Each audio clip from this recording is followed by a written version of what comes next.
I don't know if you guys saw Mr. Turner, I did not. I know it's not a big blockbuster. It's not one that has a lot of huge buzz mainstream. It's not The Imitation Game. It's not Theory of Everything.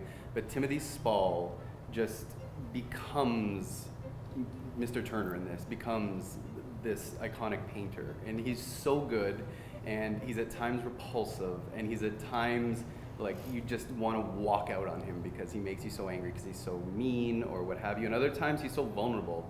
And I don't know, I think it's one of those rare performances. It is almost sort of like Eddie Redmayne as Stephen Hawking, where it's like they just become the person. But Timothy Spall won the big award at Cannes for this role, Absolutely. Mr. Turner. So it is interesting that he was omitted at this time. Do you think it's got to do with the powerful performances of other actors that weren't at Cannes, like David Oyelowo and Selma, for example? They start coming in at the end. People forget Cannes. People have short memories, right? Yeah, and you look at that list, like who he's up against too. Like it's just a roster of like who's who of in the male side this year.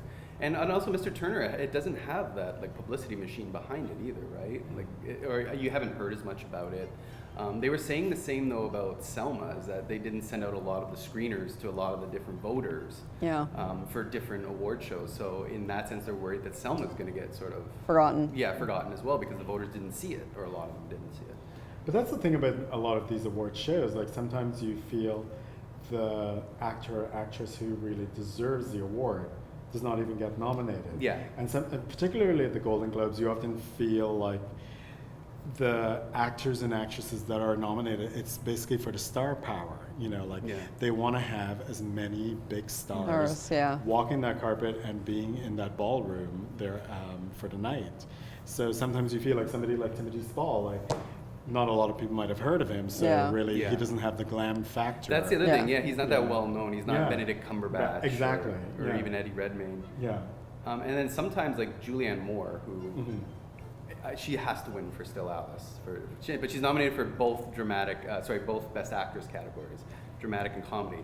And something like Maps to the Stars, as much as I love Julianne Moore and I'm pulling for her, like she didn't need to be nominated for that. You know, Well, it's interesting that you say that, though, because I think the problem with having why Julianne Moore had to be nominated for Map to the Stars is the dearth of female roles in comedy this year. You know what I mean? That is at that stature. I mean, you forget about other comedies that are out this year, like the Tammy Melissa McCarthy, which actually did well at the box office, and she's a great comedic talent. You don't see her either. But the interesting thing about the Golden Globes in terms of star wattage is that it does have like 10 acting nominees. It's like Best Actor in Comedy and in Drama. So there's a lot more actors and star power in that room, you know, and that's what makes it fun. Yeah. And then you also have television also in there, right? It's not just for movies, but it's also for TV. Yeah, that's what makes it fun. You know, it's a lot of It's Hollywood's biggest party, right? That's a party. I mean, they're all drinking as you're watching the broadcast, just half the fun.